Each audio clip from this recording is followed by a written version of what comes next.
Hi friends, ഞാൻ സിന്ധു. എല്ലാവർക്കും എൻ്റെ ചാനലായ പ്രിയം കുക്കറി ആൻഡ് വ്ലോഗിലേക്ക് ഒരിക്കൽ കൂടി സ്വാഗതം. ഇന്ന് ഞാൻ വന്നിരിക്കുന്നത് ബ്രെഡും കുറച്ച് ചിക്കനും കൊണ്ട് വളരെ ടേസ്റ്റിയിലും അതുപോലെ നമ്മുടെ ചിക്കൻ കട്ട്ലേറ്റിൻ്റെ അതേ രുചിയിൽ ഉണ്ടാക്കിയെടുക്കാൻ പറ്റുന്ന ഒരു സ്നാക്കിൻ്റെ റെസിപ്പി ആയിട്ടാണ്.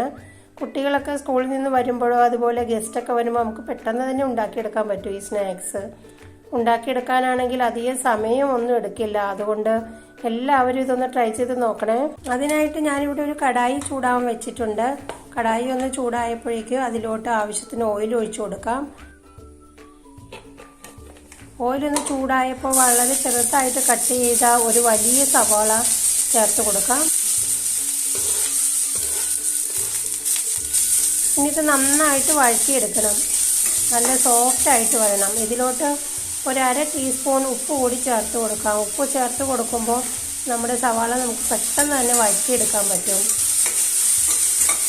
അതുപോലെ തന്നെ ഇതിലോട്ട് ഒരു അര ടീസ്പൂൺ ഇഞ്ചി വെളുത്തുള്ളി പേസ്റ്റ് ചേർത്ത് കൊടുക്കാം.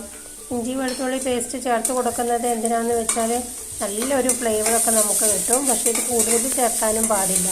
അതിവിടെ നല്ലതായിട്ട് വഴറ്റിയപ്പോൾ ഇനി മസാലകൾ ചേർത്ത് കൊടുക്കാം. ഒരു 1/4 ടീസ്പൂൺ മഞ്ഞൾപ്പൊടി, അര ടീസ്പൂൺ കുരുമുളക് പൊടി, അര ടീസ്പൂൺ ഗരം മസാല പൊടിയാണ് ചേർത്തത്. ഇനി നല്ലതായിട്ടൊന്ന് മിക്സ് ചെയ്ത് കൊടുക്കുക, അതിൻ്റെ പച്ചപ്പൊക്കെ ഒന്ന് പോകാനായിട്ട്. ഇനി ഇതിലോട്ട് ചെറുതായിട്ട് അരിഞ്ഞ മല്ലിയിലയാണ്. ഇനി കുറച്ച് കരിവേപ്പില കൂടി ചേർത്ത് കൊടുക്കാം. ഇവിടെ ഞാൻ പച്ചമുളക് ആദ്യം കട്ട് ചെയ്ത് ചേർക്കാൻ മറന്നുപോയി. ഇത് നമ്മൾ സവോള വഴറ്റുന്ന കൂടത്തിൽ ഇടേണ്ടതായിരുന്നു. നിങ്ങൾ അതിൻ്റെ കൂടത്തിൽ തന്നെ ഇട്ട് കൊടുക്കണം. ഇനി ഇതൊന്ന് നല്ല രീതിയിലൊന്ന് നമുക്കൊന്ന് മിക്സ് ചെയ്തെടുക്കാം.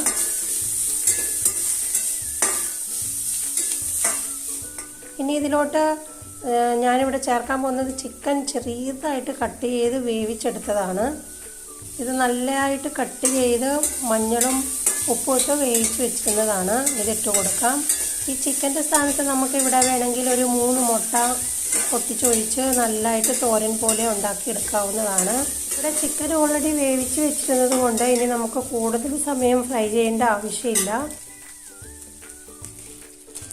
ഇനി ഇതിനായിട്ടുള്ള ബ്രെഡ് എടുക്കാൻ ഞാനിവിടെ 6 പീസസ് ബ്രെഡാണ് എടുത്തിരിക്കുന്നത്. ബ്രെഡിൻ്റെ സൈഡൊക്കെ ഒന്ന് കട്ട് ചെയ്തെടുക്കണം. കത്രിക വെച്ച് പെട്ടെന്ന് തന്നെ ഒന്ന് കട്ട് ചെയ്തെടുക്കുവാണ്. ഇവിടെ ഞാനിപ്പോൾ 6 പീസസിന് പകരം 8 പീസ് ബ്രെഡ് എടുത്ത് വെച്ചിട്ടുണ്ട്. മിക്സ് കുറച്ച് കൂടുതലുള്ള പോലെ തോന്നിയത് കൊണ്ട് ഞാനിവിടെ 2 പീസ് ബ്രെഡും കൂടി ഇവിടെ എടുത്ത് വെച്ചിട്ടുണ്ട്. ഇനി ബ്രെഡിൻ്റെ സൈഡ് ഭാഗം കട്ട് ചെയ്തത് മാറ്റി വെച്ചിട്ട് സെൻറ്റർ ഭാഗം നമുക്കൊന്ന് പൊടിച്ചെടുക്കാം. അതിനായിട്ട് മിക്സിയിലോട്ട് ഇട്ട് കൊടുക്കാം. ഇതിപ്പോൾ ഇവിടെ ഒന്ന് പൊടിച്ചെടുത്തിട്ടുണ്ട്. അതുപോലെ തന്നെ നമ്മുടെ മിക്സ് ഇവിടെ തണുത്തിട്ടുമുണ്ട്. നമുക്ക് ഈ ബ്രെഡ് പൊടിച്ചതിനകത്തോട്ട് ഈ മിക്സ് ചേർത്ത് കൊടുക്കാം. ഇതിനിവിടെ നന്നായിട്ടൊന്ന് കുഴച്ചെടുക്കണം.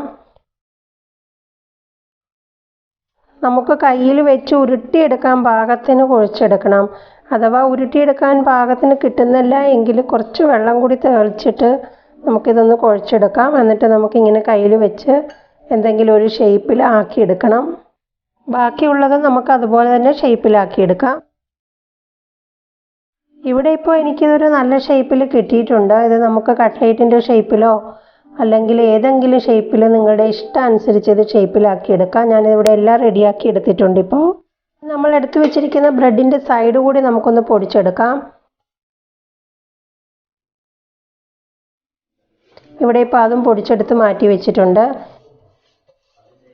ഇനി ഇവിടെ 2 ടേബിൾ സ്പൂൺ മൈദയാണ്. ഇത് നമുക്കൊന്ന് കലക്കിയെടുക്കണം. സാധാരണ വെള്ളം ഒഴിച്ച് തന്നെ കലക്കിയാൽ മതി, ചൂടുവെള്ളം ഒന്നും വേണ്ട. ഇത് നന്നായിട്ടൊന്ന് കലക്കിയെടുക്കുക. അധികം തിക്കൊന്നും ആവാൻ പാടില്ല. ഈ ഒരു കൺസിസ്റ്റൻസി തന്നെ വേണം കലക്കിയെടുക്കാനായിട്ട്.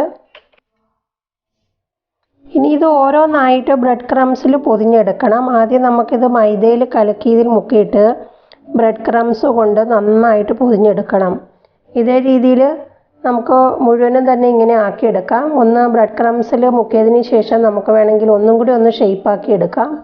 കൂടുതൽ ക്രിസ്പിനെസ്സിന് വേണ്ടിയിട്ട് വേണമെങ്കിൽ നമുക്കിത് ഒന്നും കൂടി മൈദയിൽ മുക്കിയിട്ട് 2 തവണ മുക്കാം നമുക്ക് വേണമെങ്കിൽ. എന്നിട്ട് ഇതുപോലെ കവർ ചെയ്തെടുത്ത് വയ്ക്കാം. അതിൻ്റെ ആവശ്യമില്ല. ഒരു തവണ കൊണ്ട് ചെയ്യുമ്പോൾ തന്നെ നമുക്കത് നല്ലതായിട്ട് റെഡിയാക്കി കിട്ടുന്നതാണ്. ഇതുപോലെ നമുക്ക് മുഴുവനും തന്നെ റെഡിയാക്കി എടുക്കാം. ഇപ്പോൾ ഇവിടെ ഞാൻ മുഴുവനും തന്നെ റെഡിയാക്കി എടുത്തിട്ടുണ്ട്. നമുക്കിനി ഇത് ഫ്രൈ ചെയ്തെടുക്കണം. ഇവിടെ കടായി ചൂടായപ്പോഴേക്ക് ഞാൻ അതിനകത്ത് ആവശ്യത്തിന് എണ്ണ ഒഴിച്ചിട്ടുണ്ട്. ഇനി ഓരോന്നായിട്ട് നമുക്ക് ഇട്ട് കൊടുക്കാം. അത് നമ്മുടെ കടായിയുടെ വലിപ്പം അനുസരിച്ച് നമുക്ക് എത്ര എണ്ണം വേണേലും ഇട്ട് കൊടുക്കാം. എന്നിട്ട് തിരിച്ചും മറിച്ചും ഇട്ട് നമുക്കൊരു 4 മിനിറ്റ് 5 മിനിറ്റ് സമയം നമുക്കിത് ഫ്രൈ ചെയ്തെടുക്കണം. മീഡിയം ഫ്ലെയിമിൽ വെച്ചാണ് ഇത് ചെയ്തെടുക്കേണ്ടത്.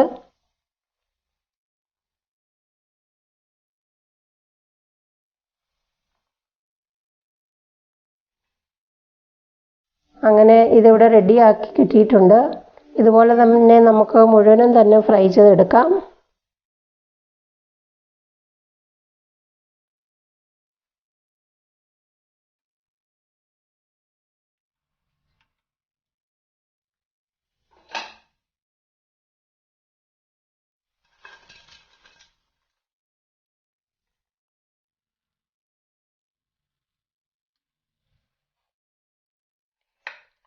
അങ്ങനെ എല്ലാം തന്നെ ഇവിടെ ഫ്രൈ ചെയ്തെടുത്തിട്ടുണ്ട്. വളരെ സോഫ്റ്റ് ആയിട്ടുള്ളതും അതുപോലെ പുറമേ നല്ല ക്രിസ്പി ആയിട്ടുള്ളതാണ്. എല്ലാവർക്കും ഇത് നല്ലതായിട്ട് ഇഷ്ടപ്പെടുന്നതായിരിക്കും. അപ്പോൾ എല്ലാവരും തന്നെ ഇതൊന്ന് ട്രൈ ചെയ്ത് നോക്കണം. അപ്പോൾ വളരെ ഈസി ആയിട്ട് ഉണ്ടാക്കാവുന്ന ഒരു അടിപൊളി സ്നാക്ക് റെസിപ്പിയാണ് ഞാനിവിടെ കാണിച്ചത്. നിങ്ങൾക്ക് വീഡിയോ ഇഷ്ടമായിട്ടുണ്ടെങ്കിൽ ലൈക്ക് ചെയ്യാനും കമൻറ്റ് ചെയ്യാനും മറക്കരുത്. പിന്നെ നിങ്ങൾ എൻ്റെ ചാനൽ ആദ്യമായിട്ടാണ് കാണുന്നതെങ്കിൽ സബ്സ്ക്രൈബ് ചെയ്യാനും മറക്കരുത്. അപ്പോൾ വീണ്ടും ഒരു പുതിയ റെസിപ്പി ആയിട്ട് വരുന്നത് വരെ എല്ലാവർക്കും ബൈ ആൻഡ് താങ്ക് യു.